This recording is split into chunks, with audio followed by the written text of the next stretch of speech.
Assalamualaikum warahmatullahi wabarakatuh. Saya Taufik Hidayat dari kelas JET 9 jurusan Manajemen Informatika. Baik, untuk tugas yang ketiga, saya mengambil judul atau tema Dinamika Konstitusi Negara Republik Indonesia dalam Perkembangan Demokrasi. Kita masuk ke bagian pendahuluan. Konstitusi merupakan fondasi demokrasi yang penting untuk dijaga dan dilestarikan. Dinamika konstitusi Indonesia dalam perkembangan demokrasi telah membawa dampak positif bagi kehidupan berbangsa dan bernegara di Indonesia.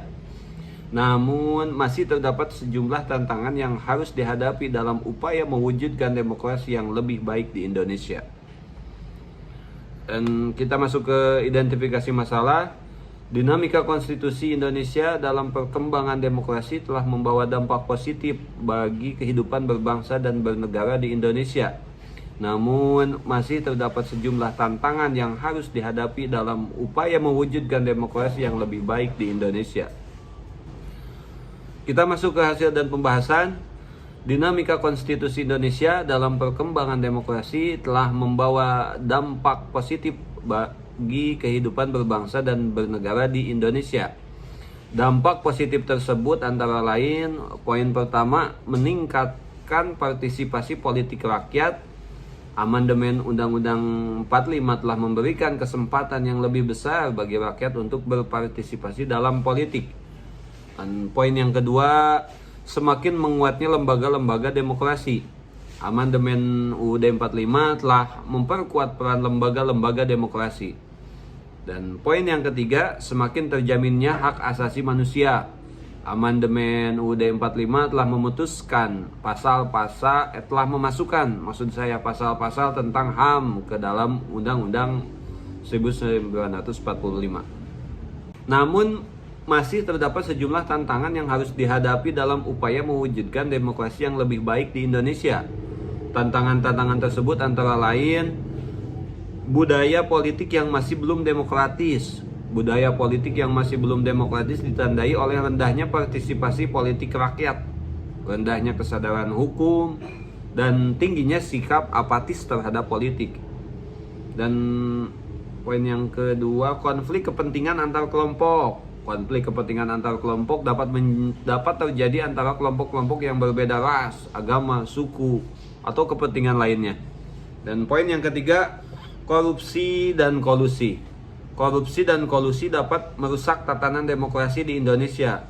Korupsi dan kolusi dapat terjadi dalam berbagai bidang kehidupan, seperti politik, ekonomi, dan sosial. Masalah-masalah yang dapat menjadi tantangan dalam upaya mewujudkan demokrasi yang lebih baik di Indonesia.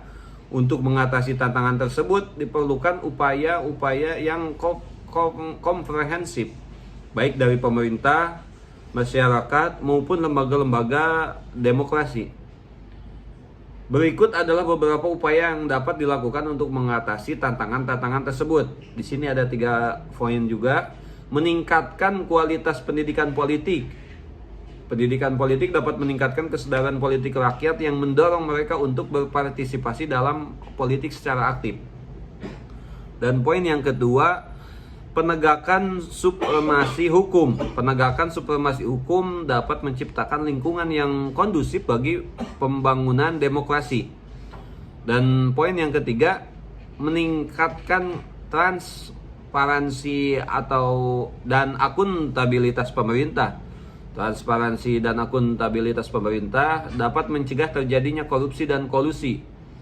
Upaya-upaya tersebut perlu dilakukan secara berkelanjutan dan mewujudkan demokrasi yang lebih baik di Indonesia. Dan kita masuk kepada kesimpulan. Dinamika konstitusi Indonesia dalam perkembangan demokrasi telah membawa dampak positif bagi kehidupan berbangsa dan bernegara di Indonesia. Namun masih terdapat sejumlah tantangan yang harus dihadapi dalam upaya mewujudkan demokrasi yang lebih baik di Indonesia. Untuk mengatasi tantangan tersebut diperlukan upaya-upaya yang komprehensif, baik dari pemerintah, masyarakat, maupun lembaga-lembaga demokrasi. Sekian tugas ketiga dari saya. Assalamualaikum warahmatullahi wabarakatuh.